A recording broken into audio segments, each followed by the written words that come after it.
say greetings, good evening, how the hell are you? 15 minutes after the top of the 10 o'clock hour on the eastern seaboard. 15 after 7 on the west coast. I think that math is still correct. I'm not using Common Core, therefore I may actually be wrong.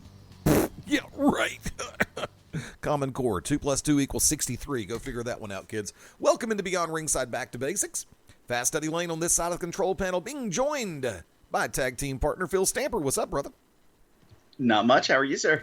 Fair to partly cloudy. It's been a great week so far. Of course, everybody on social media is like, dude, you actually went to a WWE event? Yes, I went to a WWE show. I don't hate WWE.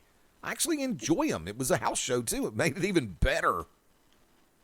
Well, I'm glad to hear your weekend is going well so far. I live in a 7-day weekend. Okay. A 9-day work week and a 7-day weekend. No, but seriously. First off, and I have got to do this. I meant to give him the proper introduction. My tag team partner, also known as the president of wrestling, the Phenom Phil Stamper. I'm doing a bow and curtsy. There you go. Both? Well, bow. I have to say, how could you're doing both at the same time? That scares me, Phil. Disregard anything else I just said. I did a bow. Coming hot off the heels of Grand Slam this past weekend. I hope everything went well. Of course it did. I'm the president of wrestling. I wouldn't let it go wrong. Do you happen to have, of course, we do a lot of this with no show prep whatsoever. That's why it's a lot more fun, because we don't script it, we don't plan it, we just cut loose and go with it. Do you happen to have some of the results from this past Saturday night? I do. Normally. Somewhere in the vicinity of me. Well, maybe they'd be in the Secretary of Defense's cabinet closet. That is very possible. He's scrambling like a madman. I caught him off guard with that one, can you tell? We're good at doing that to each other. Keep talking, I'll be right back. Now, with everything going on, like I said, this past Saturday, of course, Grand Slam Wrestling in their brand new venue. Had a great night of professional wrestling action. By the way, while Phil is in scramble mode right now, I also want to remind everybody, the Beyond Ringside family of shows will be very well represented this coming Saturday night in Carrollton, Georgia. That is January the 21st. Also, the Beyond Ringside family of shows will be represented this on the 28th of January in a multiple location station, because there is a good chance that some of the guys from Corner to Corner Radio are going to make their way up to the MCW Pro Wrestling show in Joppa. And of course, Phil himself will be there as general manager. Down in the southeastern U.S. this coming Saturday, myself from Beyond Ringside Live, and of course back to Beyond Ringside branded products, as well as the Wicked Nemesis from the To Be Determined show. Shane Knowles from the Shooters Gallery will all be at the Peach State Wrestling Alliance live event in Carrollton. And then of course on the 28th, myself, Mad Dog Dan Sawyer from GCW Radio, the Wicked Nemesis from To Be Determined. We will all be in full force at the Global Championship Wrestling live event in Pell City, Alabama on the 28th, Regeneration 2016. Phil, welcome back. Thank you, sir. And I lied. I thought I had my results with me, and I do not. It is quite okay. It happens like that. You caught me unawares, sir. I gotta love when that happens. Of course, you can be the president of wrestling, but you still can't. You just lost a notch on the president of Shameless Promotion. Hey, and I have plenty of other things to talk about. Well, tell you what, let's lead off with one of my favorite ones right now. We talked about it a little bit off air, and of course that would be the one that kind of surprised some people because somebody leaks something that isn't always complete. That's what you get for taking half-assed information, suckers. And that would be the announcement of your Olympic hero, Kurt Angle. Our Olympic hero, everyone's Olympic hero, Kurt Angle, to the 2017 WWE Hall of Fame. First off, congratulations, Mr. Angle. Second off, I loved it when everybody started unearthing all of these film clips of Angle from everything from Impact to WWE to a number of other shows. And lo and behold, some of these, you get great memories coming off when you get a chance to see some of these classic episodes, right, Phil? Oh, absolutely. I remember when he just came off of neck surgery, came back to SmackDown, and this is one of the ones a friend of mine sent to me. It's kind of like, the music hits, the crowd goes crazy, and they're not even really singing the "You Suck" part. And he gets in the ring. He said, "This is going to sound crazy, but I've been gone, and I even miss y'all saying those two words, hit my music." And then all of a sudden, as loud as a jet airplane flying 5 feet over your head, the crowd goes into the "You Suck" part on Kurt Angle's theme song. I'm going, that's cool. That's just uber cool. But one of the things we talked about off air. Now, first off, I want to get your input. Kurt Angle, Hall of Fame. Surprising that it would be this quick, theoretically, because none of us really had Kurt counted as retired at this point, right? Right, and I'm not considering this to make him retired. Continue. I just don't. I mean, there is a precedent set that you don't necessarily retire when you go into the Hall of Fame. Ish. And Kurt Angle himself has stated, I think up to 2 years ago, said they don't want me as an active full-time competitor. Okay, well, if that's the case and he's part-time, well, then he joins the rank of The Rock. If he does end up retiring and move into a non-active in-ring role, that makes him Ric Flair. Barf. I'm sorry, that was a knee-jerk reaction. Yeah, I'm still not a fan of the way Flair handled that whole scenario because, but by the same token, he even told everybody, I will never retire. Those were his words. He has to be the nature boy. But, yeah, because on my side of the board, I'd always pictured, and I guess it's just a stereotype thing in my world, where I figured that Kurt Angle would be a perfect complement to American Alpha. But by the same token, if he were to do that with them, would that not also put them in the same realm as the world's greatest tag team, Charlie Haas and Shelton Benjamin? Are you saying that's a bad thing? Question mark. Well, okay.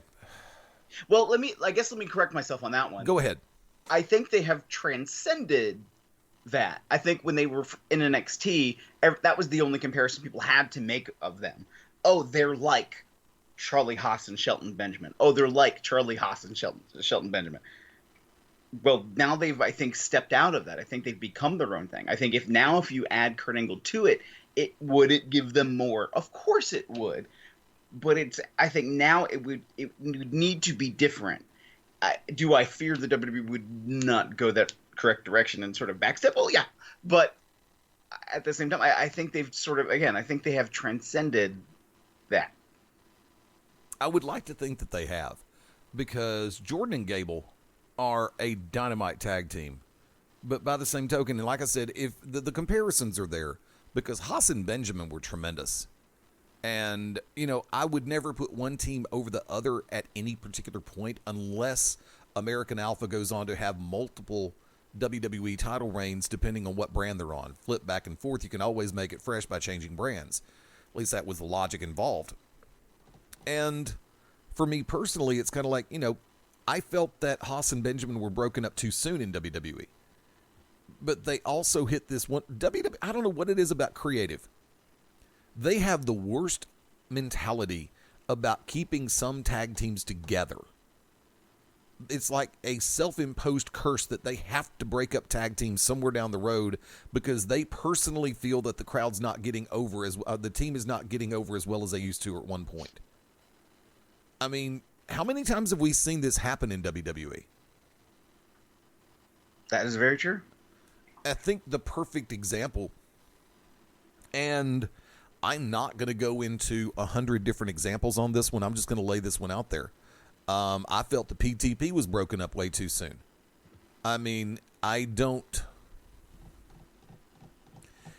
It's going to be a touchy area, and I'm willing to tackle that.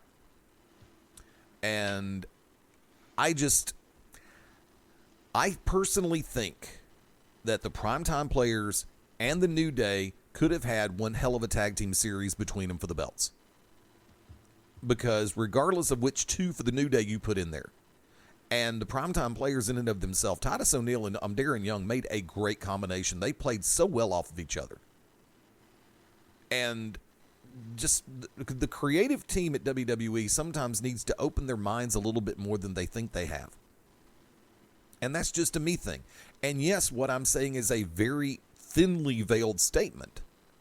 But by the same token, I think that there's times when you have to make that statement.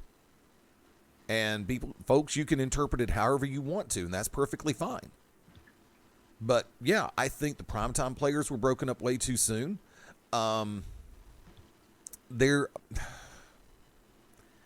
It's just really a weird thing the way that I see some things transpire in the Fed. It's kind of like, and yet they wanted to put their eggs in a basket on the League of Nations? Really? Wrong answer, Clyde. But, right. you know how that goes. Continue, I was getting ready to toss it back over to you and say, hey, Phil, your thoughts on what I was saying. Well, at the same time, I mean, my brain is having a hard time processing because, as you said, like, oh, League of Nations, but, well, the WWE sometimes does have random success when they throw eggs at a wall and see what happens. At the same time, it seems like when they forcibly try to shove something down your throat for a negative response and it goes positive, they don't like that either. Case in point, Damian Sandow, Zack Ryder, I wanted to call them the Job Squad so bad, and the Curtis, Axel, Bo Dallas, Heath Slater group. Right, the social outcasts. Thank you. When Bo Dallas got over on Flo Rida, like, oh, that wasn't supposed to happen. Let us not talk about it again. Like, wait a minute, no, it got a great reaction, and here are guys who were like, hey, you can still make them the comedy moment, and just because they got over doesn't mean like, oh my gosh, you've ruined the Job Squad. Like, that whole logic defied me. And I guess it does go to that whole continuation of WWE, what is going on. I was about to go down a whole other little ramp right there, but I think they do have random success when they go, wait a minute, let's put these two guys together and see what happens. I mean, I look at Enzo and Cass, who did not start their wrestling career together, got to WWE roughly about the same time. Whether or not, I can't remember if they knew each other or not beforehand, but wait a minute, let's team them up and look what happened. It came off very well. However, even before they came to the main roster, there's been talk of splitting them. Which really sucks in my book. In many ways, I think so. And I think somebody said yesterday on social media, and this is a quote, so this is not my feeling on it, but that Big Cass is the new Test. And my fear is, if right now you split him off, because I think he would be the one to turn heel, yeah, you're going to get Test. And I think right now in this moment, it would not be the success that anybody might imagine it would be. But this is the WWE, the same company that won't let go of the fact that Roman Reigns will never be their top guy. As much as they want him to be. As much as the family is pushing him. He is not the guy. I'm sorry. Now, I've got to go ahead and jump on one other little thing, because you're making the person who made the reference to Big Cass equals possible Test. I see a different, to a great degree, I see a different, because you're going to laugh when I say this. I see a chemistry between Big Cass and Enzo Amore that was shared at one time between Shawn Michaels and Kevin Nash. Cass is, okay, as far as his WWE run, Cass is better on the mic than Kevin Nash was as Diesel. Kevin tried to force it way too much in that role. When Kevin Nash went to WCW, the pressure was off. He could play. He could run. Kevin Nash showed why he is one of the best on the microphone, period, and was forever good on the microphone.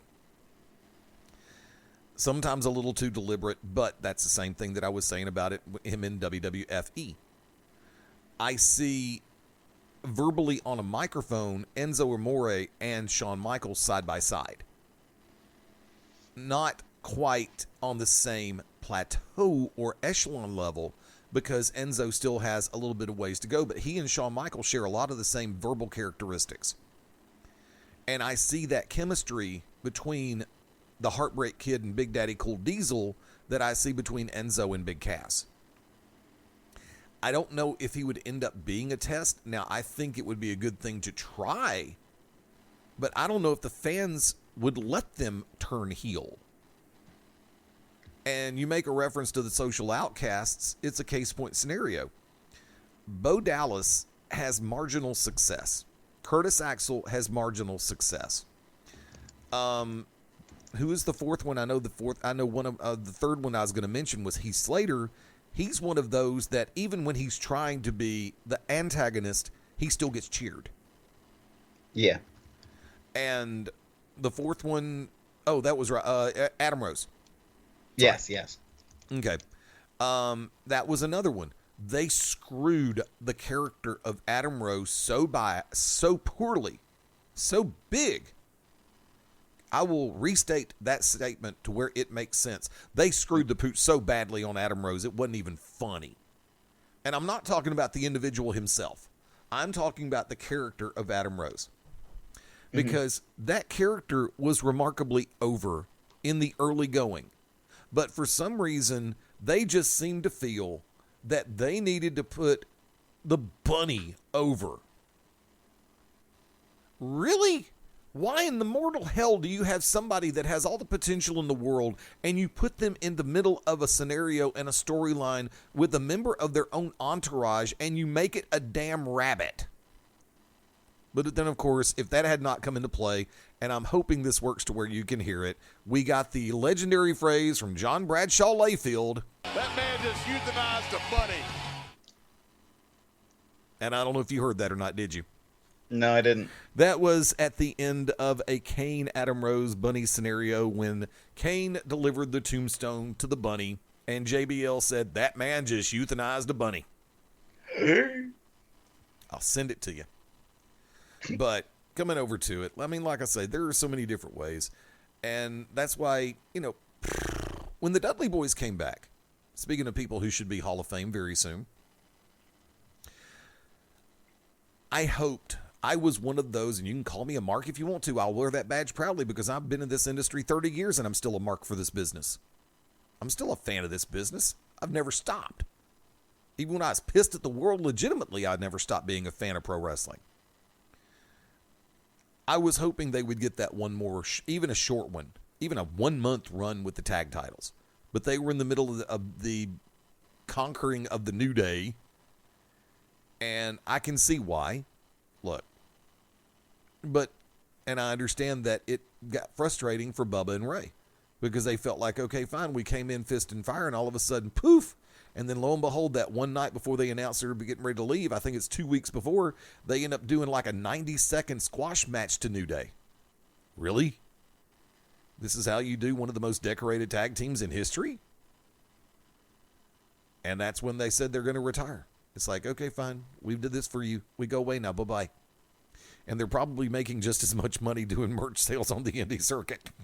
And I don't care. I hope they do. But yeah, coming back over to the main run real quick. Kurt Angle, congratulations, hellacious moments. And for as much as everybody does remember the beer truck, yes, I still remember the milk truck incident. Well, speaking of random videos, I have Facebook on one side, and I'm seeing the Kurt Angle comes out trying to be Shawn Michaels, singing the Shawn Michaels theme song. Yeah. Yeah. There's going to be a bunch of those moments over the next few weeks before the Hall of Fame hits. And I can't believe that we are on the road to WrestleMania right now. And it's the Royal Rumble just under 2 weeks away. And people are entering left and right to the point where I'm not sure who all's in it right now. But you know something? I have faith that they'll find a way to make...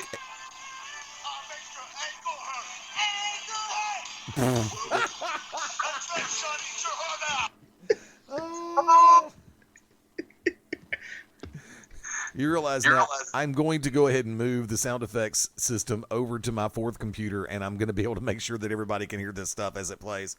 Because I don't know why it's not playing properly. Normally it does, but that's an entirely different animal. So considering Phil can't hear, he won't be able to hear when I hit this button right here. Yes, that is a midget between my legs. Yes, Triple H saying, yes, that is a midget between my legs. Oh, Jesus. What? That was DX one night on. How many times can DX get back together? As many times as Triple H feels he wants to go back into a ring. Okay, that works. Because I remember Raw 1000. I think they've had like 8, 9, 11 reunions of DX in one capacity or another in ring. But hey, what the hell? All I can say is keep them coming. Because there are some situations in the world of pro wrestling that are just eternally fun regardless of how redundant they feel every once in a while. But coming back over to it, I know that we've got a lot on the plate, and I know I kind of got a little bit digressed to begin with. I am going to ask one other question before we get off the Hall of Fame, and if you want to stick around in that neighborhood, that's perfectly fine. Give me one person or give me people or son of a buzzer. Words and language and stuff and things. Exactly. Zero, you are my hero. Let's go back to Schoolhouse Rock. Say Jailhouse Rock? Sure, thanks. That'll work. Who do you think is long overdue to be in the WWE Hall of Fame? Oh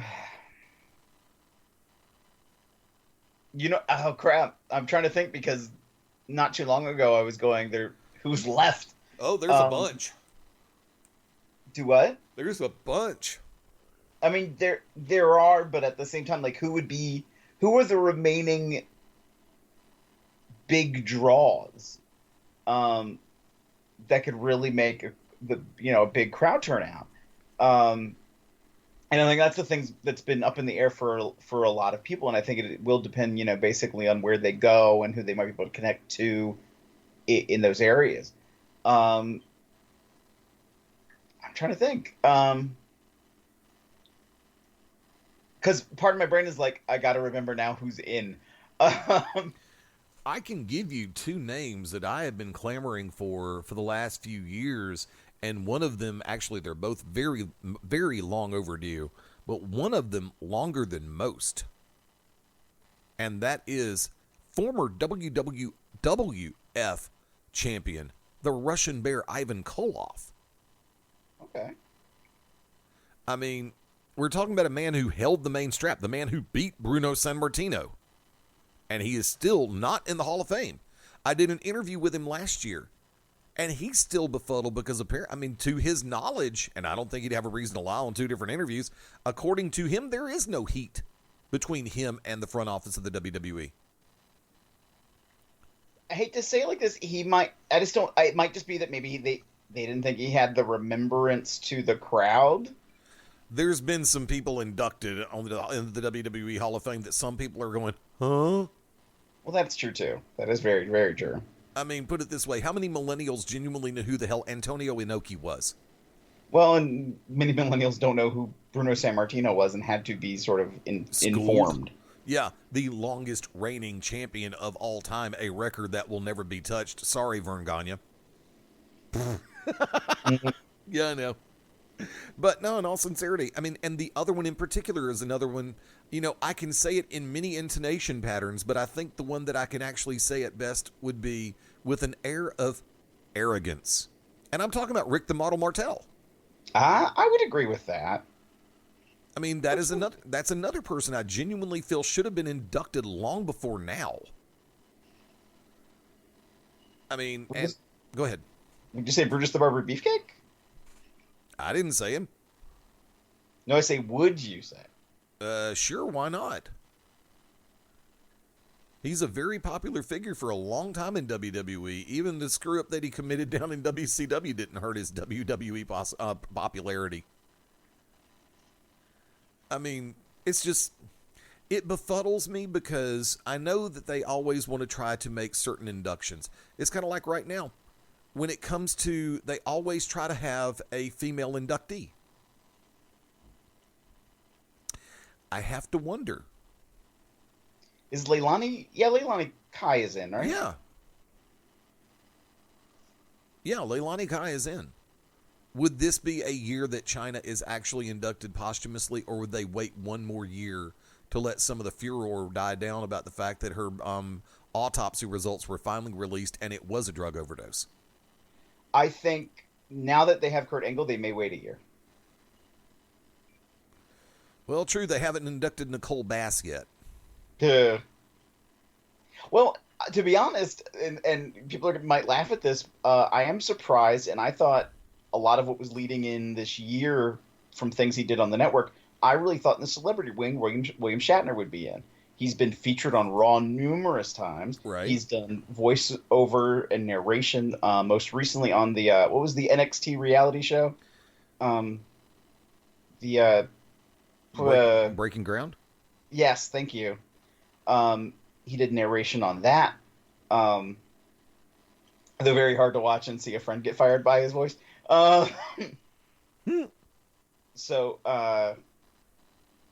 Yeah. Sorry, I got totally distracted in that one. We do that around here. Yeah, we do. So I'm actually surprised he's not in, to be very honest. He seems like he would be a perfect fit for that wing. Though this might be the year they also induct Donald Trump into that part of the Hall of Fame. He's already been in. Oh, he isn't? Okay. Yeah. I didn't realize that. I thought he had. Oh, you're right. He is in. Yeah. I knew Donald Trump was already in. I had forgotten. Yeah, and, well, here's another one. And don't laugh too hard. I know she only made one appearance, theoretically. She just turned 95 years of age. Why the hell not induct Betty White? That is true. Cyndi Lauper hasn't been inducted yet. Yeah, and she was part of the first Rock and Wrestling WrestleMania deal. Yeah. But, yeah, I mean, good Lord. Shatner would be a good call. Lauper would be a damn good call. Betty White would be a tremendous call. A few years ago, there was conversation of the WWE starting to induct matches. Oh, like God. Do what? Oh, God. I mean, but do you think that's a place they should go? Like, for example, if they did that, the first WrestleMania match. I think the first match that would be inducted, if it's a fan vote, Savage Steamboat Mania 3. See, that's my fear. If it's a fan vote, I don't know if that would make it. I think don't get me wrong. I think it is an excellent match, and I think people still talk about it to this day. At the same time, again, if you're looking at current fans, and if there's something more current, I mean, I hate to say it, and this is not me knocking on them because I love them to death as a person. But when people were asked who was your favorite multiple-time WCW champion, people pick Booker T. So, like, that's my concern, is that if you did a fan vote, if it was legitimately left up to the fans, and I should say that too, because it's wrestling, and don't trust anything that's wrestling. Believe half of what you see and none of what you hear. Right, exactly. I have such a story for you offline. And we'll put it this way. Make notes. I saw something today that I'm seeing a group of promoters scam some people, and I'm hesitant to put it out there because I'm desperately interested in learning more, including exactly how much money they are trying and attempting to scam out of people. And then depending on the scenario, I may share. But that shook me up for a good part of earlier today. Clue me in when we go off air. This is going to be funny, I'm sure. Oh, absolutely. But I'm trying to think. I mean, he's still a very active competitor, but there is going to come a time, and I my brain is saying, he might be closer than we all think, but I wonder if Chris Jericho. I mean, Chris Jericho has crossed multimedia platforms. He is sort of transcended being outside of quote unquote just being a wrestler, right. And that's not a bad thing. I'm not knocking on him for doing more than wrestling. Oh God, no. I mean, if anything, like especially like when he had the game show, you would have thought no one ever watched wrestling ever, and he put it into mainstream. The way especially mainstream media, when they talked about the show, would cover it. Right. And he did amazingly well. So I am in, let's see, who else? I have a favorite from World Class Championship Wrestling and USWA. I don't think he ever would get in, even though I think him and actually is Skandar Akbar in the Hall of Fame. I know he didn't do. I don't think he did WWE. I don't think he did either. But I think he brought a lot to the modern age of wrestling for some managers. And just the level of heat he was able to get. I mean, I always think, Eric Embry is one of the first people I ever watched in wrestling. And I was like, oh, I get it. I can watch him and I understand what is happening. But without Skandar Akbar, he wouldn't have had the story of sort of the underdog American being bashed senseless by this evil man. I mean, people can say it was about his ethnicity, but I think it transcended that. He was evil. Yes. I mean, yeah, and I just think it was a really good. I just think he was a really good manager and would be deserving of an opportunity to be inside the WWE Hall of Fame. Yeah, I do believe, even though it would be posthumous, I do believe he should be in there as well. I've had an opportunity to work with and talk to Skandar Akbar on a number of occasions over the years during my time in the business.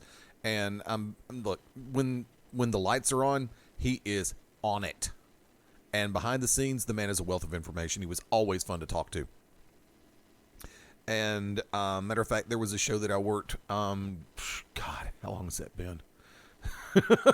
I'm trying to remember the exact year. Good luck with that, Eddie. I've got the pictures too. I'll let you take a look at that picture one time, and you really want to see a young, fast Eddie Layne? Oh boy! And trust me, be prepared, be very prepared, and be very afraid. No, but there are a number of managers that I felt were. And hold on, stop, time out, back up. You said a fan vote WCW match. What? When you were talking about a fan vote WCW match, and I have to bring this one up. Are you talking about exclusively WCW, or are you talking about NWA WCW? Or are you talking about Alliance WCW? Or are you talking about any time those three letters are used? Oh, I apologize. I was talking about WWE? There was a couple years ago, there was conversation that they would just vote in a match, not necessarily WCW, just a match. That's why I said WrestleMania, like the main event for WrestleMania 1. But if they did do that, I mean, I think or if they did, rivalries, I think is crossing a line. But then you could say the either the first match of Nitro, which was Brian Pillman and Jushin Thunder Liger. Yep. Or you can certainly talk about any other. Maybe they would highlight the last time, but Sting and Ric Flair. Right. Maybe from the last Nitro. Which was actually a horrible match on Flair's part, but a great match on Sting's. I think there's a number of. Look, there was one match in particular. It was a Clash of the Champions where it was the U.S. title on the line between Stunning Steve Austin and Ricky the Dragon Steamboat. Mm-hmm. Tremendous match. Always. Anytime I get an opportunity to go back and watch that one again, I am so there. By the same token, just like, if you want to talk about true WCW matches or NWA WCW, you got to talk Flair Sting 1 Clash. Mm-hmm. I mean, that's a match that should be on almost anybody's first ballot top 10. Because of the way that they carried themselves throughout that entire match. That was a start to finish. And I'm sure that if you talk to older fans, longtime fans, you're going to have matches from, let's go ahead and bring up Bruno and Shea Stadium. Oh, God. Let's talk about Superstar Billy Graham and Dusty Rhodes in the Garden. I mean, that was a great psychological play in the match. From there, Dusty Flair. Dusty's first title win. A second time when Dusty beat Flair for the title. Mm-hmm. matches all the way through history. But you know that right now, on January the 17th of 2017, that means I need to wait for next month, so it'd be 2/17/2017 instead of 1/17/2017. Hi there, numerology does not work for me. Okay. I'm afraid that the runaway winners would be Shinsuke Nakamura and Sami Zayn from NXT. And of course, if you know that if it's an open vote, or if you're allowed to nominate, you know that there are going to be people nominating Okada and Omega. Right. And that has nothing to do with the Fed. Right. But at least the Zayn Nakamura match, Fight Forever, is under the E umbrella. So what are they going to do? Pick what they feel are the 5 best or the first 5 or first 10 that come to their minds? So yeah, that would be a tricky bird. The first Royal Rumble match, the main event to WrestleMania 1. First Survivor Series match? Yeah, or specifically the Survivor Series match with the debut of The Undertaker. That would be cool. Because I think that set everything in motion with The Undertaker. And I think that even put a lot of people who were new to wrestling, when they would go back and watch it, I think that really gave them what the match was. And that was also the year they had the Ultimate Survivor match. So I think even that whole series did something for the WWE. And there's a certain fondness. And I mean, hey, that was also the Royal Rumble that brought us the gobbledygooker. I will shoot you for that. Hey, at least I didn't bring up somebody's hand. Okay, we're not going to talk about Mae Young's hand. Until we talk about Mae Young's hand. And then his return to Raw. As a grown-up kid. Remember that one? I'm trying to remember. Was it 25 or 26, the retirement match, HBK Taker? I think 26. Don't quote me on that. Then it was 25 that I was a huge fan of. The retirement match I wasn't the biggest fan of. It was a good match, but I think the year before was better. And then, going back to different matches, oh my God. Phew. What do you think would be the number one universally voted moment in WWE history? And don't you dare say, it was me, Austin. Okay. Well, oh gosh, that's so hard. Because when you said that, of course, my brain wanted to go the first time Austin said 316. Bingo. That's where everybody goes. That is for me, it was only because you put it in that kind of context. That's difficult because there's so many times when things, pivoted in the WWE. When Hulk Hogan slammed Andre, when Hulk Hogan faced the Ultimate Warrior, Austin 316. Shawn Michaels super kicking Marty Jannetty through the window. Yeah. That is probably one of the most, if not the most, replayed clip in WWE history. And of course, with the loss that we've all suffered from this past weekend, the Piper's Pit, where Roddy Piper smacked Jimmy Snuka on the head with the infamous coconut incident. Mm-hmm. Talk about CTE. CTE. Yeah, it's a any other time I could say it right off the top of my head. It's basically a complications from too many head injuries. Oh, yes, okay. Any other time I could tell you exactly what the syllables are, but my brain has gone in so many different directions. Too many chair shots, okay? Thank you, Micah Taylor. And no, I'll never forget that one. Even if I forget everything else, I'll always remember that one. But yeah, that was another pivotal moment because that actually was one of the that's just when you think Piper was going to be anywhere near remotely middle of the road, heel, bigger than life. Of course, by the same token, I also remember when Piper did go protagonist and was getting ready for the Hollywood Backlot Brawl with Goldust, I believe it was.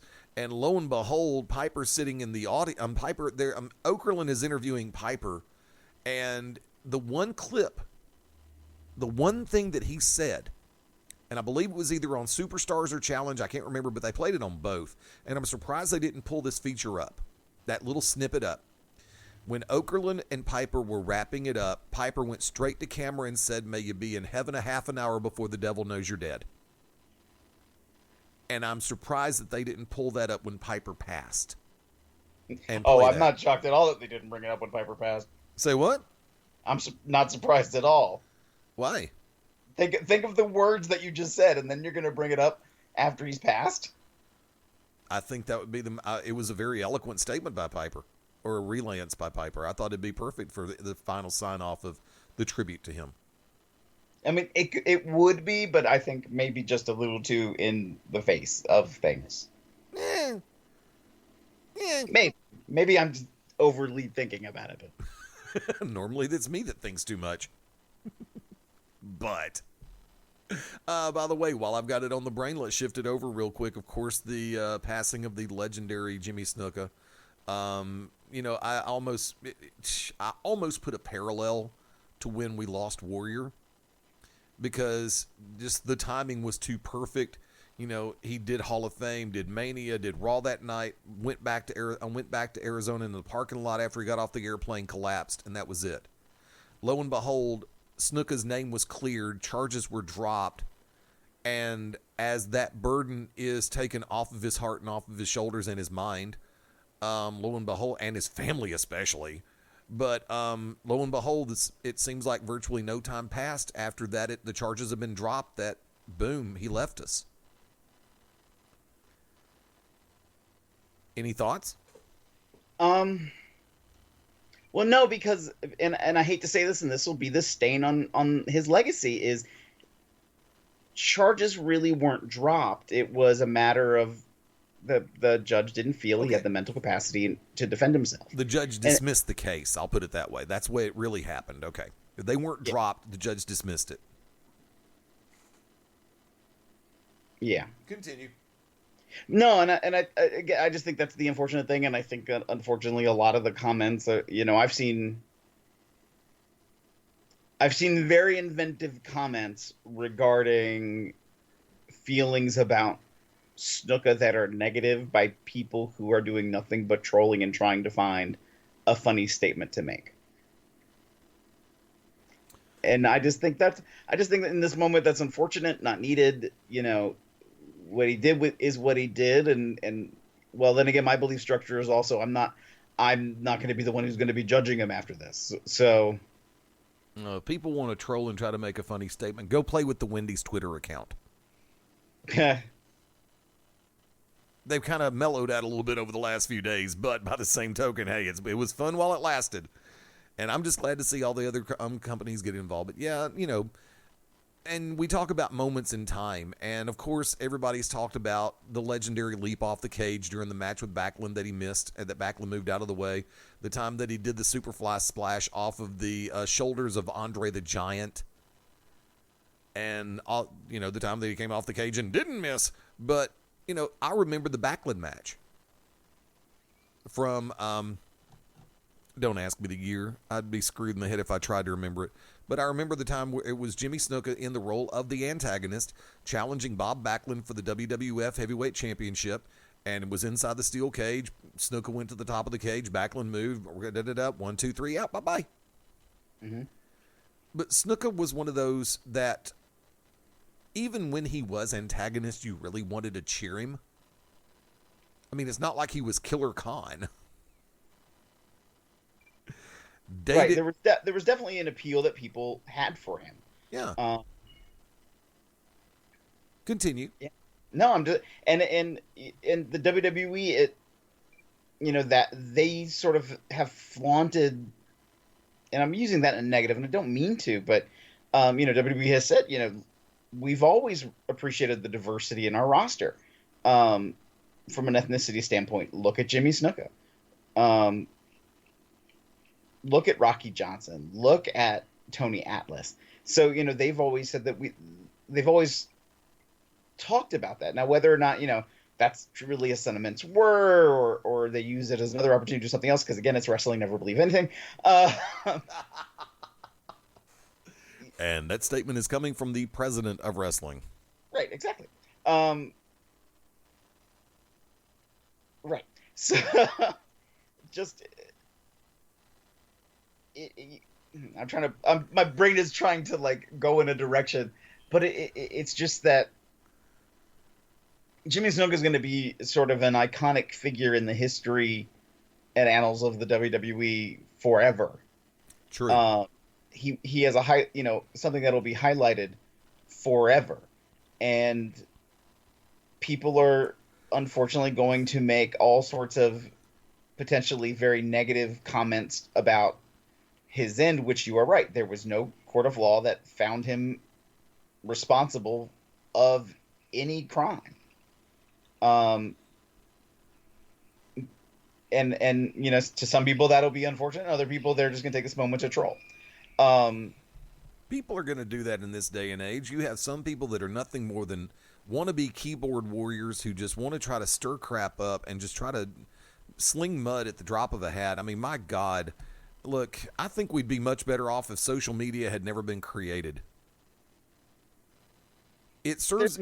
There's definitely many respects of that, and I think us as a culture, we have to learn how to deal with it. And if you haven't figured out, everybody who's listening, I'm a little bit of a nerd. Go figure. And in my workplace, outside of the world of professional wrestling, we had a scavenger hunt, and my scavenger hunt took me to a library. And while I am at the library, I found a book that talked about the culture of the United States in the decade leading into the Civil War. Again, me, big nerd, just bear with me for a moment. And the conversation was very interesting because the printing press, of course, had been around, for I think a couple of centuries by this point. But in America, that's when newspapers really took off. That's when all of a sudden this new level of communication and journalism began to spread.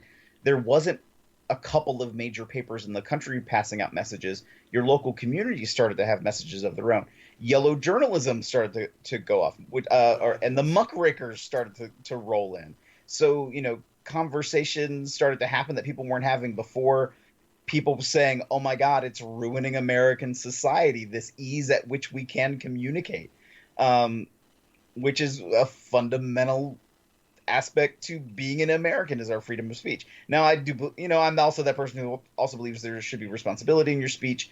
I also think it's funny that, we tout that we have freedom of speech, yet at the same time, there are regulations that I think are unfounded with the FCC and how you can be fined if you do use your freedom of speech on the radio. But then you're held to a different accountability if you're on broadcast television and then if you're on cable television. So I think, that's a whole other layered conversation, and I'm not even sure where I was going with that one. I knew where you were going with that, actually. But in the words of Captain America, I understood that reference. Well, thank you. Okay, now I remember the overall scheme of where I was going. There are scary parallels in history when you look at the United States, you look at our culture, you look at the use of media and quote unquote fake news. You look at, things that were popular in the time, shifts in music, in urban versus suburban, in North versus South issues. And, it's a very scary parallel if you look at the decade before the Civil War and things that are happening right now in the United States. It makes you sort of pause for a moment. But that's just it. Those who don't learn from history are doomed to repeat it. And I think it's very important that that's a time when, okay, maybe we should listen to let's look at our science and let's look at the facts of the matter. And when possible, pull out the personal belief system. When I wish I could remember what it was that I saw today as I walked by a television screen, the crawl on the bottom, and it was, the majority of Americans feel blah.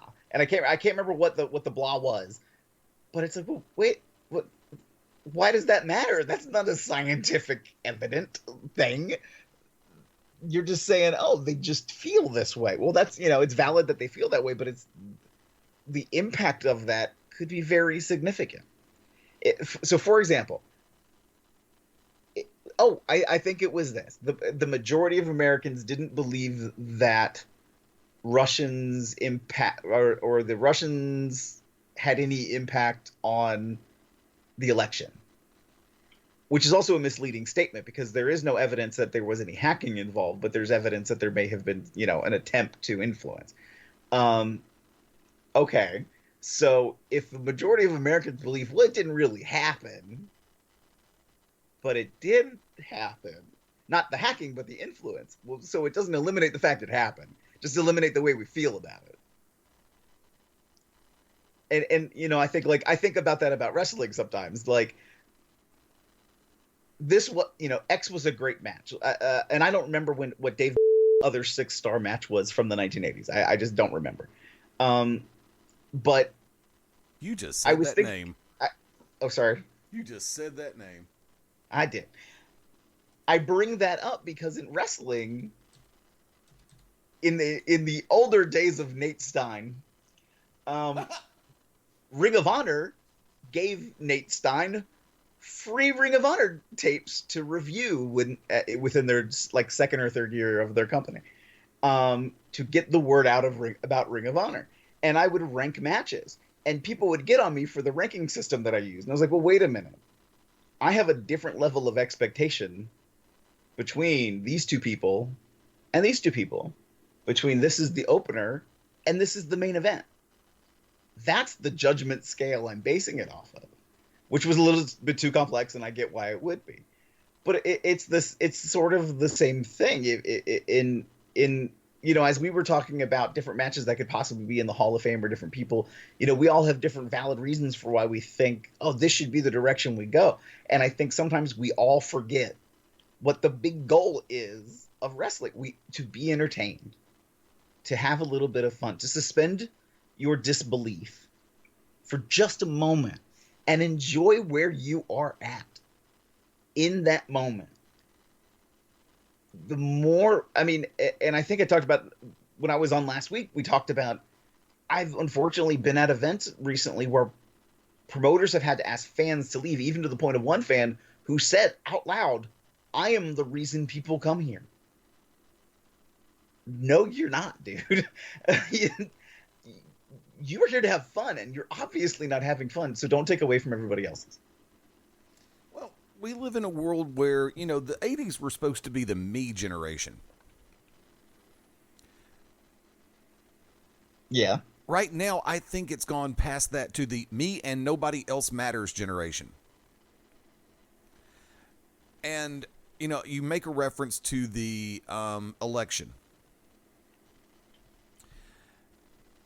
I will sit back and very clearly state that as it pertains to what is news, what isn't news, accusations that should be made, I think that it doesn't matter what individual or what company or what country would have pulled off the hack that occurred of the DNC servers. Mm-hmm. Where they showed the conspiracy against Bernie Sanders. The fact of the matter is, the truth came out. Now, am I a fan of WikiLeaks or any of these others? Yeah, it makes for creative reading at 3 o'clock in the morning when I can't sleep worth a darn. Right. But the fact of the matter is, if it's the truth that is being released in these documents, then nobody should have anything to worry about. Unless, of course, you're doing something you shouldn't be doing to begin with. Right. I'm very, very weird when it comes to stuff like that. Mm-hmm. The person I voted for did not win. So I don't have a fish to fry. So I just fry them all. I voted for Yosemite Sam. Yeah. I like his gun control policy. But you think I'm kidding. The fact of the matter stands, as it pertains to stuff like that, like I said, and I don't pull either way. I'm a centrist to a great degree. And those who know me very well know the factor of how I stand on a number of issues. If you have a question, ask. I don't have a problem. I have no problem explaining or stating or elucidating in any capacity whatsoever. But like I said, everybody, with the movement, oh, the Russians hacked the election. Oh, the Russians tried to influence the election. Well, let's see, if it was a Russian hacker that released documents that showed the factor of chicanery going on, then guess what? If the truth was told, then the truth was told. Mm-hmm. It didn't matter if it was a Russian hacker, a Canadian hacker, or a hacker from Mississippi. Is that possible? They have hackers in Mississippi? I would say yeah. Okay, cool. That works for me. Just wondered where we're going to go with that. But so let me ask you this, because I feel we're going to go down a very touchy place, scary place with politics. Okay. If I had to say right now, what competitor should be in the WWE Hall of Fame, who would be your number one pick? Who is somebody you have not mentioned yet, somebody who is not in? Okay, so we're going way back over here. Yeah. Oh, dude. Like I said, I'm bringing it back around. Okay, that's cool. No, I got no problem with that. Everything's cool. Like I said, with me in politics, it's no big deal because I piss off everybody. I really will. I'm going to run for governor of the state of Alabama. I am not going to run on the Democratic ticket. I'm not going to run on the Republican ticket. I'm going to run on a parking ticket and park my fat ass in a governor's chair and make PAC money for 4 years. Yes, that's a beautiful thing. And the minute I get out, first drink's on me. There. Jericho. I think he would be the consummate first ballot Hall of Famer. But he's still active. I know that Simmons was inducted, wasn't he?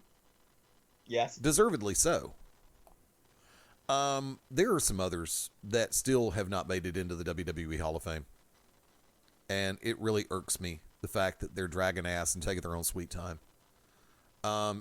Did Stacy Keibler's legs ever get voted for the Hall of Fame? I don't think she is in the Hall of Fame. All of her. Did Tori Wilson's boobs ever make it in? To that, I don't think she is. No, I don't think she's in the WWE. See, why are these two ladies not in the WWE Hall of Fame? They were instrumental during the Attitude Era. That's fair. I know why Dawn Marie's not going to get in there, because they're afraid that she's going to recreate the chocolate bath. Yes, please, God. I'm perfectly good with that. Just don't ask her to count money. And I'm kidding. Edit point right there. I'm not editing. I'm not editing anything tonight, except for that idiot's name that you mentioned earlier when you're talking about 6-star matches. It's like I told the guys on Corner to Corner Sunday night, I would rather you make the pure unexpurgated fecal reference than mention that twerp's name. Meanwhile, back at the ranch, coming back full circle into this wild and wacky world that we cover. Of course, we cover a ton of things here on Beyond Ringside Sports Radio. And for everybody just now joining, able to listen on Beyond Ringside Radio itself, thank you. To everybody who has been hanging with us on ProWrestlingRadio.net, thank you. They just got the server problem straightened out over at our primary stream through the app and everything else. So like I said, a lot of you are just now joining us in progress. It is 15 minutes after the 11 o'clock hour on Tuesday, January the 17th. Fast Eddie Layne, Phil Stamper on Back to Basics. And we're actually getting ready to go shameless for a hot second because we're about to head for a home run round. We're keeping tonight's show relatively brief, so to speak. And as long-winded as I am, trust me, that's an accomplishment. But I know in the press release that you sent out a little bit earlier, I know that Revolver's getting ready for a big show coming up around WrestleMania weekend. Do you want to go and jump on that one real quick? Absolutely. Wrestling Revolver. And so I have been pitching this, that Wrestling Revolver is the must-see event of WrestleMania weekend. And I am saying it for a couple of reasons. Fans are saying it. A lot of fans are saying it. And when High Spots, in response to, hey, this is somebody else asked the question to High Spots on Twitter. Hey, High Spots, when are you going to announce more matches for another event that's taking place at WrestleCon? Their response was to call out that other promotion and say people should follow what Revolver is doing by announcing matches now to build interest and sell tickets before it's too late. Okay. So to run down this card. Now, the point of wrestling Revolver is it's the revolving door of pro wrestling. Right. There are people you may only see one time in a Revolver and never see them again. There are people who are going to be working different people in first-time encounters that you've never imagined before. Right. So in a battle of the sexes, it's Man Scout, Jake Manning, taking on Su Yung. For those of you not familiar with Man Scout Jake Manning. Manscaped? I'm sorry. Man Scout Jake Manning. Actually, I know Manning very well. I've worked with him on a number of different occasions. Tremendous young gentleman. So the last time we saw Jake Manning at Revolver was at Iowa Goes Lucha. He was on a very misogynistic course of action as he took on Jessica Havoc. So he now, after using his female companion, and I use that term loosely, Samantha Heights, to level the playing field against Jessica Havoc, Manning was able to walk out with the victory. Well, now he goes one-on-one with Su Yung. For those of you who've not seen Su Yung, Shimmer, Shine, Valkyrie. Have you ever seen The Girl from the Ring? No. Like the movie, the horror movie, The Ring? No. If you've ever seen the commercials for The Ring, yes, you get the image of that girl. Oh yeah. Imagine that in wrestling form, and that is Su Yung. She's a badass. Oh my God, she is a spectacle to watch, and scary. Very deceptive though. Absolutely. But see, here's the funny thing about it. Jake Manning is actually a very talented in-ring competitor. I was picking a second ago. Jake and I have known each other for years. And the thing about Manning, he keeps himself normally pretty well grounded as far as his approach goes. But by the same token, he is willing to pull a rabbit out of the hat and smack you cross-eyed with it. That is true. I just thought of that one. Now, I am really trying to find out what this genuinely means. Once again, on WrestleMania weekend for Pro Wrestling Revolver, it's a fans bring the presents match, Phil. It's a fan bring the presents, no weapons, please. It's really Jack Evans' birthday match. It is Jack Evans and Angelico, and I don't know which version of the press release you got because I cut and paste, and Jack Evans changed his Facebook name, and it screwed up my press releases when I cut and paste. It is Jack Evans and Angelico taking on OI4K in the form of Jake Christ and Dave Christ with their manager JT Davidson in a fans bring the presents match. Now, is that Angelico or Angelico? Technically, I would say Angelico. Okay, just asking. Because you also have the last name Oficial behind it. Yes, because again, I'm an idiot and cut and paste and didn't check. There you go. Is this the Angelico I think it is, or is this a different person? This is the Angelico you think it is from Lucha Underground. From oh my God, this kid is a high flyer, and I love his style.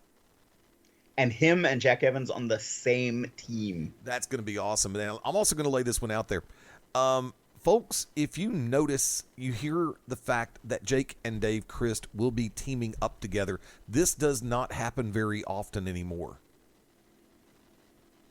For all the different companies with which the Christ brothers work, you don't always see them team up that often. So if you have the opportunity and you get a chance to, Saturday, April 1st, at the Wyndham Orlando Resort, 9801 International Drive in Orlando, as part of #WrestleCon. Hashtag pancakes and pile drivers. Hell yes. Give Francisco Chiazzo 5 seconds. He'll find a way to rib that one and switch it around a little bit. To get a chance to see Evans and Helico, Jake and Dave Chris with JT Davidson, that's going to be a fun match to watch. I guarantee you that. To declare the first Scramble champion. You're going to have, it's going to be breakfast, and you get a Scramble champion. There you go. Can you have a Sunny Side Up champion while you're at it? And I'm not talking about on Skype. Sorry, Sonny. Oh. Love you, Tammy. Sorry, my name's not David Starr. So to declare the first ever Scramble champion match, and a tradition that's happened at Revolver since our first event, the AR Fox Open Invite Scramble. This time it is an Open Invite Scramble ladder match. We are looking at 7 participants to be inside of this match. So far, we have announced AR Fox himself, Impact Wrestling's Trevor Lee and Andrew Everett, Lucha Underground's M-Dog Matt Cross, Son of Havoc. Thank you. Ring of Honor's Leo Rush. Not just Ring of Honors, but that's where a lot of people have seen him because this kid has been all over the freaking place lately. And hello, I'm the general manager of MCW Pro Wrestling, and Leo Rush is a two-time, let me say it again, two-time Shamrock Cup champion. Yep. And that's just 4 of the that's just 4 of the people that are going to be in the match. And then the 5th is Serpentico. Okay, that makes number 6. I'm sorry, because AR Fox, Trevor Lee, Andrew Everett, Matt Cross, Leo Rush, and Serpentico. That makes 6. So you're going to have 8. Wait a minute. What? Now you're making me want to recount. AR Fox. I demand a recount. You've already won the election. What the hell are you talking about? 8. You are right. It is an 8-man. Oh my God, Phil. My brain. It's okay. It's okay, dude. We're on same keel this week. Trust me. And once again, there are still 2 more entrants to be named. But remember, this is April 1st we're talking about, so we got a little bit of time. And there is good God. Let's run these at light speed real quick. To declare the first Scramble champion, we just talked about that one a second ago. And trust me, for the 6 names that are already in it, don't blink. For the first time ever, Mr. Athletic Jeff Cobb versus Sami Callihan. Good God. The Monster Montez versus the Callahan Death Machine. Hell yes. Phil? That just says it all right there. I mean, it is Sami Callihan. And for those of you who don't know, I run the social media for Combat Zone Wrestling, for Wrestling Revolver, for H2O. I do press for all the other promotions I work for, Rockstar, IWA East Coast, MCW Pro Wrestling. And whenever Sami Callihan's name is brought up, everybody's views go through the roof. The analytics go through the roof. And on top of all of the great names and individuals of people that we have at Revolver, when Sami Callihan's name is mentioned, people pay attention. Exponentially pay attention. And against Jeff Cobb, I really just see this breaking down into a brawl. There may be an attempt to have a wrestling decorum. I think these two are going to beat each other senseless. I give it 6 minutes. Before hell breaks loose. You said 6 minutes? Before hell breaks loose. I'm not going that long. I'm going 2. So the over-under is set at 3, so he went under. I'm going over. For those of you who may not have seen it at the Revolver debut event when it was Sami Callihan versus Bob Holly, the first thing he did at the sound of the bell, Sami Callihan, was Yakuza kick Bob Holly in the face and followed up with a boot wash over in the corner. And then the two proceeded to beat each other about the outside of the ring. That's how the match started. Take the under. The over-under set at 3 minutes before hell breaks loose. Take the under. I'll still take the over, just for a second, though. In a 4-way dance, Mr. GMSI Brian Cage versus Ray Phoenix versus Desmond Xavier versus ACH. You almost just said it right there. Just the name value of this match alone is bringing people to the party. Or to the breakfast. I don't know what I should say because it's pancakes and pile drivers. Brian Cage, formerly of Impact Wrestling, currently of Lucha Underground. Ray Phoenix of Lucha Underground. ACH, international superstar. Desmond Xavier, who people are calling the next Ricochet. That's a name, by the way, keep in your mind too. These four guys, I think, are going to be an explosive combination. I think already as I look at this matchup, for those of you who've seen Lucha Underground and see what their scramble matches are like, I have a feeling it's going to go in that kind of a direction. I think this match is going to be absolutely insane. I think this is going to be extremely intense. First time ever dream match, Japanese wrestling legend Masato Tanaka versus Eddie Kingston. Now, first I'm going to make a little side comment, and then we'll get back to the match. The side comment is being called a dream match is not a gimmick match. Like, there is not, like, I don't know, fluffy clouds that are coming down with weapons on them. I said that this was a dream match, and I got the weirdest comments. I'm like, this is a dream match. Like, you understand. Masato Tanaka, former ECW original, current Japanese wrestling legend, Masato Tanaka. The fact he is wrestling anybody at Pancakes and Pile Drivers, at Revolver, during WrestleCon is absolutely amazing. Excuse my language, and I don't bust that out a lot. Tanaka is somebody I have always wanted to see live and in person, and I'm going to get this opportunity on April 1st. If there's anybody that I'm beyond over the moon about seeing compete, it is Masato Tanaka. And the fact he's going to take on Eddie Kingston, currently of Impact Wrestling, another international wrestling superstar, these two are going to beat each other senseless. And you get to watch while you have pancakes. And pile drivers. And, well, you might not get a pile driver, but you will see plenty of pile drivers. It could be a coup. I could pull a hostile takeover on the president of wrestling. I doubt that.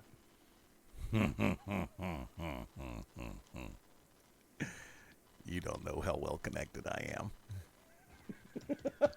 For the first time ever, Ricochet versus Shane Strickland. Whew. I feel like I've talked a lot. I'm like half-winded right now.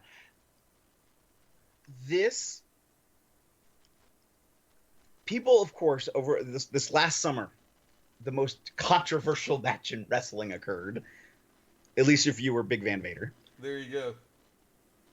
Between Ricochet and Will Ospreay. Tremendous match. I want to know a certain somebody's 5-6 star rating on that one. Blah, blah. Right. Shane Strickland and Will Ospreay recently had an encounter. That was quite impressive. Quite amazing to see. Ricochet, international star, Lucha Underground star. Also amazing to see. For the first time ever, these two are going to compete inside of the ring in a singles match, one-on-one, as Ricochet and Shane Strickland. These two are not only super athletic, super phenomenal when it comes to aerial tactics, they're both also ultra competitive. What excites me about this match is that they're both going to try to outdo the other one. That may be worth the value of this ticket alone. How much are the tickets? You know I hate you. Tickets are available if you go to WrestleCon.com. Yes. Are you okay? Are you okay over there? Yeah, I'm perfectly fine. Okay. Tickets are available if you go to WrestleCon.com. Yes. Tickets for just the event itself. As I slowly get my computer to work with me. Yeah, I know the page is loading slow as hell. That's because everybody's listening now, right here on Beyond Ringside, and they're getting their tickets as we're talking. Yes. General admission tickets start at $25, and reserved seating is If it's still available. I was gonna say our reserved seats. Hold on, let me see what happens when I go best available. I can confirm front row is for certain sold out. Yeah. There are, I will count them. There are 11 second row seats left. Right. Out of math and brain.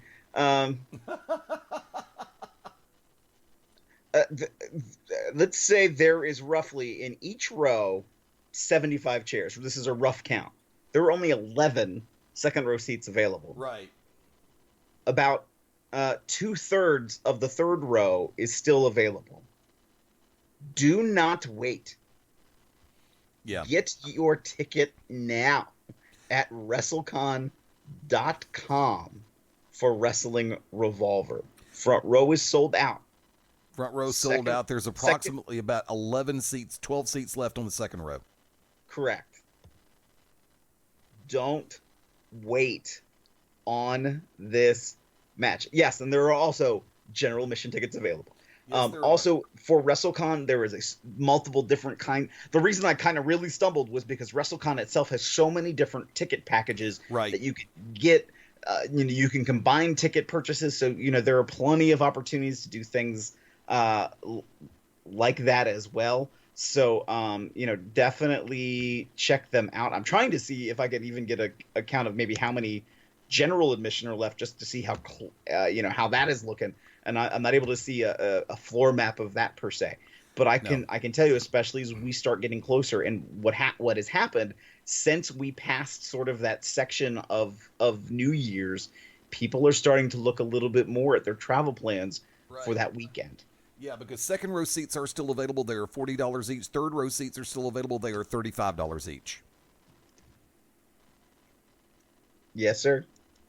No, I was just letting you know. I'm actually considering buying. I'm looking at 2 tickets right now if I have to actually buy them. 2B17 and 2B18 are still available until I decide to buy the damn things. So, yeah. Yeah? Yeah, not a problem. And we will have pancakes. Like, when we call this Pancakes and Pile Drivers, we will have pancakes. Funny. That's just funny. And on top of this, caveat, side note, asterisk, we have also announced for Wrestling Revolver that we will return to the Seven Flags Event Center in Clive, Iowa for Cinco de Mayo a month later on May 5th. Okay. Everybody knows about Six Flags, so there's now a Seven Flags, but everybody has a 5-star, so there's now a 6-star. Everybody just has to add one more, don't they? Why not?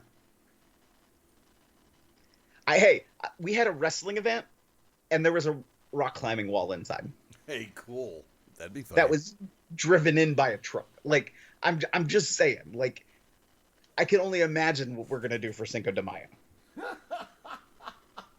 And we've already announced Abyss will be there, Sienna will be there, Ethan Page and Space Monkey are going to be there. That's who we've announced so far.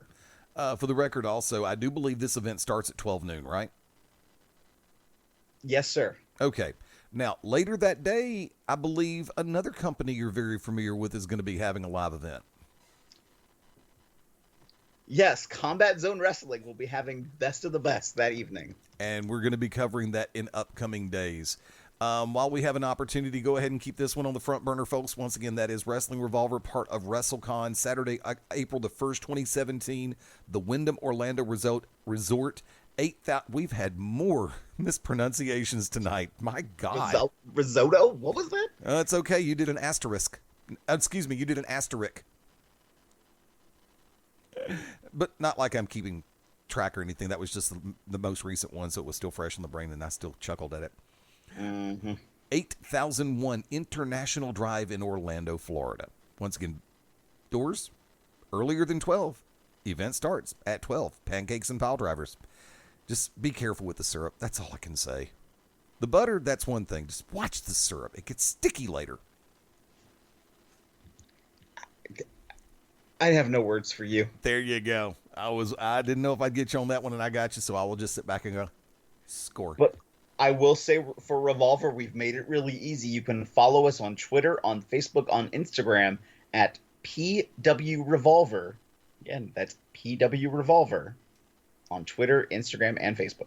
Now, also, with the way that Facebook is now doing their Facebook like pages, fan pages, whatever you want to call them, you can actually, in the search field, folks, type the @ PW Revolver, and it will come up as their fan page. You don't always have to type it long form. It's like case point scenario. For the Beyond Ringside fan page, it is now at Beyond Ringside Live over on Facebook when you type in the search field. Same thing, at Fast Eddie Layne. I'm trying to remember, because I looked up yours, and I'm trying to remember how it came up when I did the Desk of Phil Stamper. Because it's at Desk of Phil Stamper? Probably. That is what it came up as. There you go. Pause for effect. While we're in shameless mode, and we're going a little bit longer than we'd anticipated this evening, but this is us, and we have a tendency to just go bat nuts crazy every once in a while. Sticking with the shameless thing real quick, I'm flipping down to the southeastern U.S. for this coming Saturday night, January the 21st. You have heard us talk about it. Weather permitting, the time is finally here, and it's going to happen. Peach State Wrestling Alliance back in action. I'll run these light speed because we are going to be talking a little bit more in depth this coming Thursday night on the Shooters Gallery. From this vantage point, let's run it. The French sensation Romeo 1-on-1 with Chris Spectra. For the No Limits title, the Gladiator Jeremiah, part of the Kingsmen represented by Bill Behrens, defends against Sal Renaro. I will tell you this for our friends in the southeastern U.S. I guarantee you this will be a Match of the Year candidate, plain and simple. Another one that is going to leave you going, another one, the Savior of Pro Wrestling. The Crown Jewel, Jimmy Rave, 1-on-1 with Kevin Blue. This is another match that is going to make you sit back and go, rematch, please. Plain and simple. Tag team title match, hashtag trending now. Haven and Xanders with the lovely Amy, defending against, from the Kingsmen, the technical wrestling nightmare, Kyle Matthews, and the extinction level event, Logan Creed. Like I said, keys to victory on both sides, but hashtag trending now has got a mountain in front of them. And if they think they can go around, because Kyle Matthews is always ready to shoot, and that, my friends, is a shoot. And in the main event of the evening, in a 30-minute Iron Man match for the PWA Heritage Championship, the new champion, P-Dog Mike Posey, seconded by Prince Alizi Akbar, defending against... He's been getting a whole bunch of nicknames, so I'm just going to simply say Shane Knowles. Seconded by the Necessary Evil, the Wicked Nemesis. I don't think he's too happy with the Sugar Shane Knowles thing, so Wick, kind of bear off the sugar thing, okay? And you can't say Ish Talker either. Hashtag Helldamash. You do that tomorrow on To Be Determined. There's your obligatory Wicked Nemesis reference for the day, which we fell behind on. Except for during Global Championship Wrestling's GCW Radio earlier tonight. Real quick, I am not sure what the current situation is. I do believe front row and stage side seating is sold out. I believe there are only a couple of second row seats remaining. General admission seats are $10 each. And remember, children ages 7 through 15 are only $6 with paid adult admission. Yeah. Oh, wait a second. Hold on. Children ages 7 through 15 are only $6. Children ages 6 and under are free for general admission with an adult paid admission. There you go. Got that right. And also, if you want to check on seating arrangements, check out pwafanbase@yahoo.com. That is the email address. By the way, for the record, if you had tickets for the January 7th live event that was canceled due to the factor of inclement weather, Thank you, snow, ice, sleet, freezing rain, and of course, penguins learning how to rollerblade. From that vantage point, those tickets will be honored on January the 21st. Also, one more quick one in my vantage point. You heard about it earlier if you were listening live, which unfortunately the server was down. So we're running back to back. So GCW Radio precedes us in the rotation. Saturday night, January the 28th, Global Championship Wrestling returns to the Pell City Civic Center in Pell City, Alabama. Oh boy. He just, after coming off of a loss for the GCW Middleweight Championship, O'Hagan is not exactly in the most pleasant frame of mind. He will be joining us on GCW Radio next Tuesday night to wonder why he's not getting a rematch, but the powers that be in place have decided that O'Hagan will be facing off against a young gentleman who will be having his initial foray in Global Championship Wrestling, and that is going to be Mr. Cole Sykes. I'm looking forward to this match. Cole Sykes just recently graduated. See, I catch myself doing it. What was even that word? I have no freaking idea. Just recently graduated from the House of Pain. This is his first match at the Pell City Civic Center. And congratulations, kid. I heard you graduated with flying colors. You get O'Hagan in your first match. Oh, boy. Seriously, though, best of luck to you. Best of luck. My very best. Congratulations on getting this far. In a match that is going to be, oh my God, probably one of the hardest hitting matches you will be around. The Extinction Level event Logan Creed on Saturday night, January the 28th in Pell City at Regeneration 2017. Did I just say both years? Yes, I did. I think I did. At GCW Regeneration 2017, Logan Creed goes one-on-one with former GCW Tag Team Champion Leon the Bull Stresser. Some would say the Bull's got his work cut out for him, but you have to remember, the Bull has been in the middle of some very heated wars, and Mr. Creed had better be ready because the Bull is ready to charge. From that vantage point, tag team action, and the winner will be the new tag team #1 contenders. Thank you. Big K. Holmes and the Cowboy Jack Gunn going up against the Violent Gentleman. Scott Morgan and Aiden Andrews, led by the Oracle of Ominous, the Wicked Nemesis. Second Wick reference. The winners will be the #1 tag team championship contenders. So from that vantage point, you got the Violent Gentleman versus Big K and Jack Gunn. Also, tag team championship match. The Vanguard, if I can use that phrase or word, I will. Trust me on this one because it fits. The Mystic Mudbone, the Night Prowler, defend against the Barbarians, Misery and Damien, making their initial foray into Global Championship Wrestling. Very highly touted tag team. Looking forward to working with them on the 28th.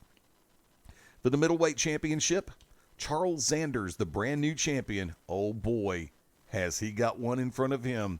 P-Dog Mike Posey. You heard us making a reference to the fact that Mike Posey is also the PWA Heritage Champion. There is no relationship between Global Championship Wrestling and Peach State Wrestling Alliance, even though there is a talent exchange every once in a while. That is as far as it goes. And that's legit, kids. But Charles Sanders, the new GCW Middleweight Champion, defeating O'Hagan last month in a 2 out of 3 falls match. His first title defense will be against P-Dog Mike Posey. And in the main event to crown a new GCW Heavyweight Champion in a fatal 4-way, it will be the Dream Chaser, Dylan Cook. The King of the Southeast, Francisco Chiazzo. The Dream Killer, Eric Wayne. And the Pride of the Pacific, Micah Taylor. Tickets $10 each.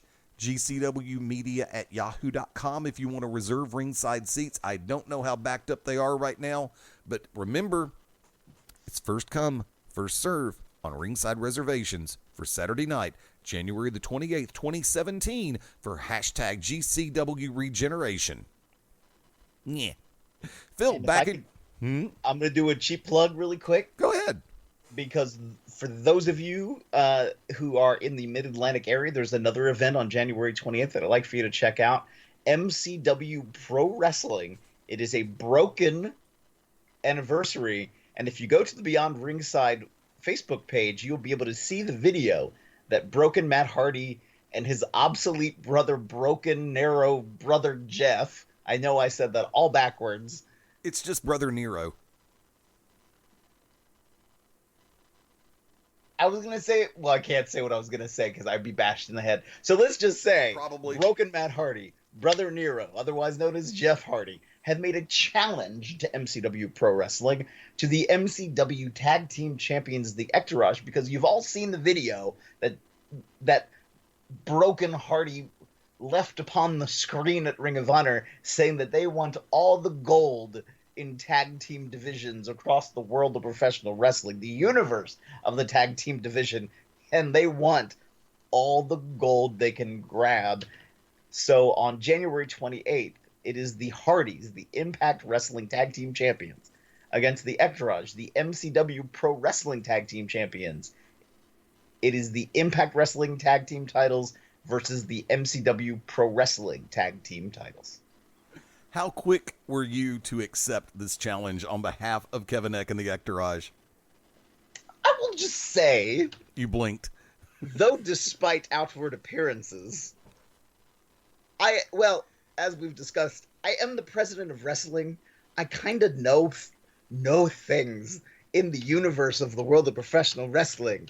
Knowing Matt Hardy was going to be coming, knowing that there was such a promo at Ring of Honor, it's like a magic trick. Don't let them see what you're doing behind the curtain. I knew somewhere, somehow, at some time, there'd be a broken challenge of some sort. And I wasn't wrong. And That's why I'm the general manager of MCW Pro Wrestling. And the president of wrestling as well. Award-winning Phil, baby. Award-winning Phil. Award-winning Phil. Yeah, every time I get on one of those ballots, somehow or another, it's kind of like the person who runs the... I will tell you this one. No, screw it. I'll tell it on air. There was somebody who started their own so-called little online wrestling magazine, and they decided, who was also trying to help put himself over as a ring announcer.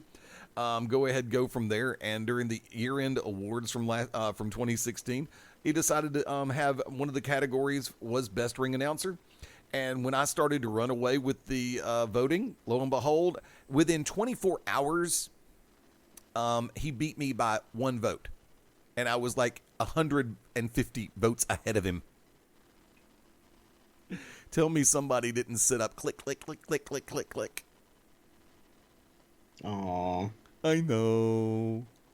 But you know. You lost. I mean, I'm sorry. Oh, no, dude. I walk out, I break curtain, and people respond, I didn't lose anything. I always win. I don't need a plaque or a trophy or a certificate. All I need is when I walk out from behind that curtain and that crowd starts popping and going crazy, knowing that everything's ready to kick off and the Magic City Motor Mouth's about to kick it into high gear. That's all I need. That, 2 hot dogs and a Coke. See, I knew there was more. Well, I had to do the wrestling payday joke. 2 hot dogs and a Coke. And actually, that's a lie. It's 2 hot dogs and a bottle of water. I try to stay away from sodas as much as I can nowadays. Sorry. But let's go ahead and twist it real quick. Phil Stamper. Oh. Last call.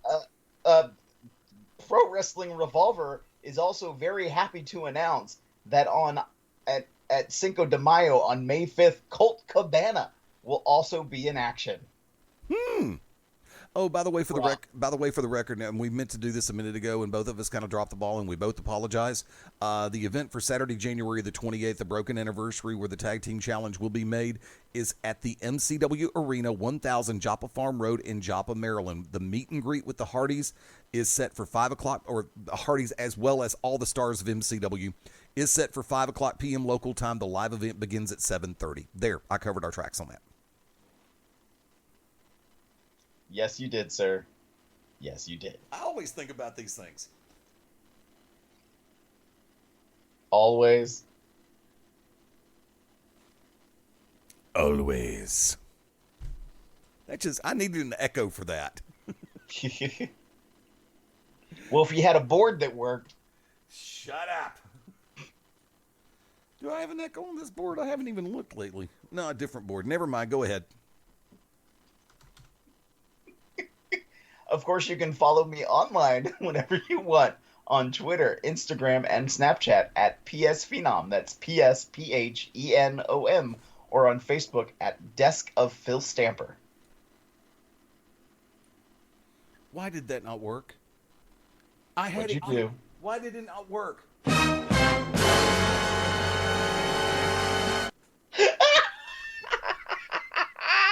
Worked that time. I almost went into a full-fledged Frieza voice. That's all I gotta say. Just when you think you have me figured out. I need to transfer. I'll destroy you, you stupid Saiyan monkey. Next week, I will have all the stuff transferred to Monitor 3. That's all I'm going to say. Lord in heaven. Yeah, I know. Of course, one of my... I could play it right now, but you would not be able to hear it. One of my favorite ones that I've actually loaded in is courtesy of Mr. Dale Earnhardt Jr.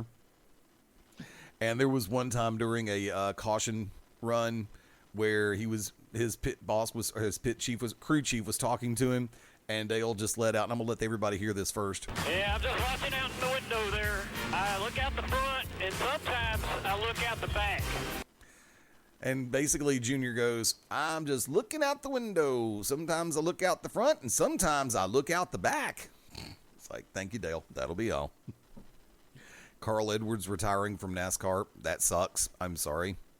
We lose a class act like Carl Edwards, and we get stuck with Joey freaking Logano. Come on. Where is the justice in this world? There is none. What? Oh, very little justice in this world. Just not in NASCAR. Let's just see how the new rule changes take effect a little bit later on in the year. Can you believe we're less than 2 months away from Daytona? Thank you. I'm about to lose football, but I get NASCAR back. And of course, I still have mixed martial arts. None of which are the arts. But you know something? I'm okay with that. Breathe. What? At Fast Study Layne on Twitter.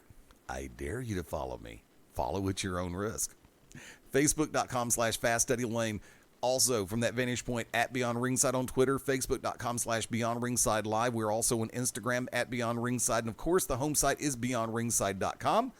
Be sure to keep an eye open on the media page. And also, you've heard some things that have taken place recently that are going to be kicking into gear because of situations that have transpired over the last 48 freaking hours.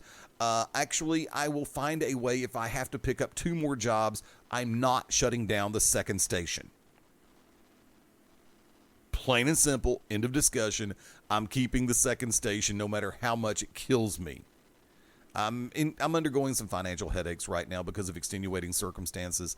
So I was going to shut down the second station for a couple months, but ever since Server Room decided to show their ass all over again for the last 48 hours, finally getting everything back online, I cannot afford to shut down the second station. So therefore, no matter what, I will cut corners somewhere else. So I'll cut from a 4-vegetable plate to a 3-vegetable plate at Paw Paw Patch or something like that. I don't know, but So I'm gonna say something kind of scary, and I don't mean to we're going back and down in a whole other path again. go ahead. This morning, I will say a number of friends on social media in their respective workplaces were saying that they have attacks on their website from an unknown entity or entities. And, I don't want to stir things up and give a more amount of caution or attention to it. I will say shortly thereafter, the place I worked also got attacked. Then a website that I do work for also got attacked. So I am, for those of you who manage websites, be on your guard. Something's in the air. Actually, we had that problem. I had that problem a while back, and thank you to everybody who brought it to my attention. Apparently, our server got hacked from there as far as the website, and what they did, basically, they created you're familiar with an htaccess file? Mm-hmm. Okay. They rewrote the htaccess file, so if you went there from either Yahoo or Google or from a search engine, you were redirected to another site. And I did not know this, and then I actually went through. I got a couple of messages like, dude, you got a problem? Went through, found out what was going on, and somebody had actually hacked into our root base over on our web server at GoDaddy and managed to install a ton of PHP pages that I knew nothing about. So I went through, deleted everything, got with GoDaddy, changed passwords, and now we're on a revolving cycle where once every 2 months passwords are changed regardless. So I'm making every move in the possible realm to make sure that when people look up Beyond Ringside, it's safe. As well as ProWrestlingRadio.net, OneWrestlingRadio.com, I believe, or .net. I think we've got like 8 different domain names aiming toward one of the 2 sites. But the 2 core sites are BeyondRingside.com and ProWrestlingRadio.net. So it doesn't surprise me. Not in the least. Real quick, going to go ahead and throw this one out. Live programming will be resuming on Wednesday the 18th at 10 p.m. Eastern, 9 Central with the To Be Determined show. Join Wicked Nemesis, Angie Nemesis, and the insanity continues on Wednesday night. Shooter's Gallery kicks back into gear on the 19th at 10 p.m. Eastern, 9 Central. And the trifecta should be back unless I decide to go to the Ringling Brothers Circus before they shut down and leave Birmingham. It's a sad day. Hey, I live near Washington, D.C., and there's an inauguration on Friday. I ain't leaving my house. I'll bring both guns. Let's go. I'll guard you. Okay, saying gun and present inauguration near the same sentence, probably not a good thing to do. Excuse me. The president has the Secret Service. I have. It ain't no secret. And I ain't in service. I charge extra.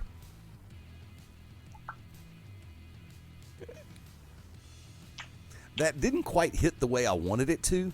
No, not at all. But you got the basic gist of it. Maybe. I'm not a mercenary. I'm a mercenary. I just thought of that too.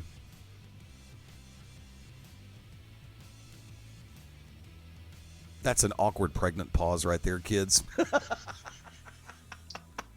Look, and you know we've played off into this realm, and you mentioned the fact of the inauguration this coming Friday. Look, ladies and gentlemen, I'm going to say this very clearly, and I know that I speak for myself on this one. I do not speak for anybody else on this station unless they want to join me in this sentiment. I've been on God's earth for 50 years. I turned 51 on January the 27th. I have been voting since I was of legal age in the first election that I was able to. And that was actually the 1984 election. There have been presidential candidates for whom I have voted that have won. There are presidential candidates for whom I have voted that have not won. And I say the same thing now that I have said for a number of years. I love this country. I like a lot of people. I love a few. Some I don't know. Therefore, I can't speak about everybody. I say the same thing right now from the bottom of my heart. Let's get past this crap. Let's find a way to pull it together. Because, above all else, we can be all the way across the spectrum. But the one thing we need to be more than anything else, regardless of whether or not we agree on politics, we can be respectful, we can be open-minded, and we can be optimistic. Guardedly optimistic is what I am. Look, January 20th, I will give him a chance. Just like 4 years ago, 8 years ago, 12 years ago, 16 years ago, 20 years ago. I give them a chance. They have a blank slate and a piece of chalk. And what they put on that chalkboard will predicate how I feel about that service, about their presidency. I go into it with no preconceived notions. I go into it with no pretense. I go into it with a guarded optimism. Buy low, sell high, yay capitalism. That's all you can do. I'm not running. I'm not in there. I'm the only person I would trust as president. I'm the only person I would trust as governor. But the thing you have to remember, it's gotten out of control. Can the fake crap. And let's be real with each other. more than anything else, let's just be real with each other. See what I mean? Know what I mean? Get my drift? Get it? Got it? Good. Next round's on you, by the way. Phil, anything you want to throw in there on that?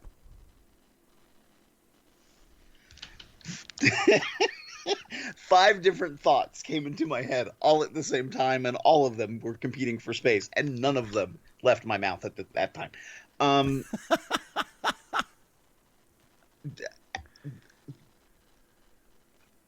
Because anything I say, I feel is going to be taken in a completely different way, out of context, out of sync with what my brain is actually trying to articulate. So just be you, live your life the way you want to, understand that other people are going to do the same, and regardless of your thought, how you feel, your affiliation, just be and enjoy it in one respect or another. I have friends who... Go ahead. I was just going to say, you have to hope for the best, regardless of who you feel you voted for what reasons you voted for or didn't vote for, or you wrote in for Yosemite Sam. You still have to be you at the end of the day, and all that brings. And the only thing I can say about any news coverage, about anything you see, is what is the exact expression? Believe nothing you read and less than what you see on TV. Believe half of what you see and none of what you hear. And then also add to the fact that you never get the full story on a 30-minute news broadcast. Oh, God, and no. Your CNN, your Foxes, I think Al Jazeera is done now. Your BBC Americas or BBC World News, you're getting a 24-hour news cycle of 30-minute news snippets. You're not getting the full picture no matter what. And for people, I'm going to put this in a whole other perspective. For people who followed the Netflix documentary, what was it called, Making a Murderer? Yeah. And watched hours of footage. You have to think, they cut down from multiple hours beyond that of footage, of court trial tapes, of evidence that you didn't get to see, to put together a TV show. And I'm not even going on there about... I haven't watched it, to be honest. So I don't even know my own feelings about, did he do it? Did he not do it? Does it deserve another day in court? I don't know, because I didn't watch. It sounds like he should get another day in court from the popular opinion, but I don't know. And goes back to my whole other thing again, what I said before. Popular opinion cannot rule the day. Opinion is an uninformed decision. Don't be uninformed. Do your own research. Be educated. Make sure it's coming from a legitimate source and multiple sources. I mean, journalism 101. Have at least a minimum of 3 sources. That's what should be occurring. Amen. And that's what's not occurring. I like that. See, what a lot of people don't quite grasp anymore is a very simple concept of life. At the end of the day, we're not Republican, we're not Democrat, we're not Libertarian, we're not Green Party, we're not Socialist, whatever ticket you want to be a part of. At the end of the day, we're all a part of the human race. Follow me on that one? I hope so, because that's as real as it gets. Because when you go to bed at night, you're not a political party. You're not a political affiliate. You're a person. When you wake up in the morning, you're not a part of a political system. You're a person. You're an individual, and you are you. Make each day the best it can possibly be. Screw the drama. Let's get it right, and let's have some fun along the way. Folks, we're tagging out. For the Phenom, Phil Stamper. Whoa, Bundy. You brought that one back for a second week. Hey, Peg!